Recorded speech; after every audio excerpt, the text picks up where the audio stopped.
এটা কথা আপোনালোকে লক্ষ্য কৰিছে যে এই যে আমাৰ মিয়া জনগোষ্ঠীটো, এই জনগোষ্ঠীটো মানে একদম মোৰ লেংটা বয়সৰ পৰা আজিৰ তাৰিখলৈকে এটাই শব্দ শুনিছোঁ, মানে ইটিকিং ঘৃণাৰ সুৰত কথাখিনি কয় যে এই যে বাংলাদেশী মিয়া মিয়া মিয়া।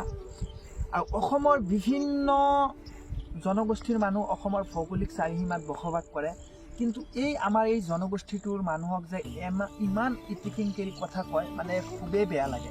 কিন্তু এটা কথা ঠিক যে আমাৰ পিছত তেওঁলোকে ইমান মানে ৰাজনৈতিক হওক অৰাজনৈতিক হওক বা বহুত ডাঙৰ ডাঙৰ মানে ব্যৱসায় বাণিজ্যত লাগি থকা বহুত ডাঙৰ ডাঙৰ মানুহৰ মানে আমাৰ এই মিয়া মানুহৰ পিছত মানে ফল কৰি আছে যে এই মিয়া জনগোষ্ঠীটোক মানে কেনেকৈ কি ধ্বংস কৰিব পাৰি বা বহুত মানে এটা ৰাজনীতি পলিটিকেলে হওক বা অৰাজনীতি হওক বহুত ভাৱে মানে এক চক্ৰান্ত কৰে। কিন্তু এটা কথা ঠিক, আমাৰ মিয়া জনগোষ্ঠীৰ মানুহখিনি এই মানুহখিনি পিছে পিছে ফল কৰি থকাৰ কাৰণে যে অসমৰ আন আন জনগোষ্ঠীৰ লগত আমাৰ এই জনগোষ্ঠীটো মানে কোনো দিশে আপুনি হয়তো উন্নত ক'ব নোৱাৰে। শিক্ষা দীক্ষাই হওক মানে যিকোনো অসমৰ অৰ্থনৈতিক মানে এক ভাল পদক্ষেপ এই আমাৰ মিয়া জনগোষ্ঠীৰ মানুহখিনি লয়।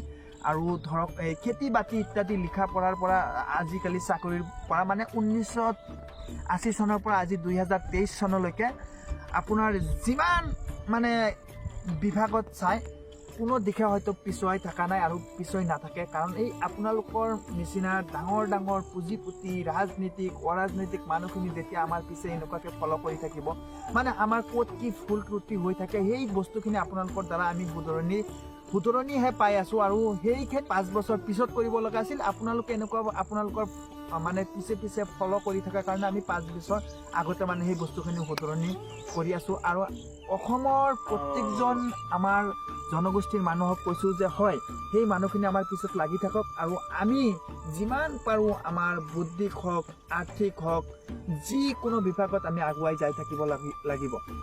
এই বিষয়টোৰ পৰা আজি বেলেগ এটা টপিকত যাই আছোঁ যে বিশেষকৈ আমাৰ হিমন্ত বিশ্ব শৰ্মা অহাৰ পিছৰ পৰা অসমত মানে নিকাভাৱে এক আপোনাৰ এই নিযুক্তি প্ৰক্ৰিয়াটো আৰম্ভ হৈছে আৰু খুবেই ভাল লাগিছে এই প্ৰক্ৰিয়াটোৰ কাৰণে।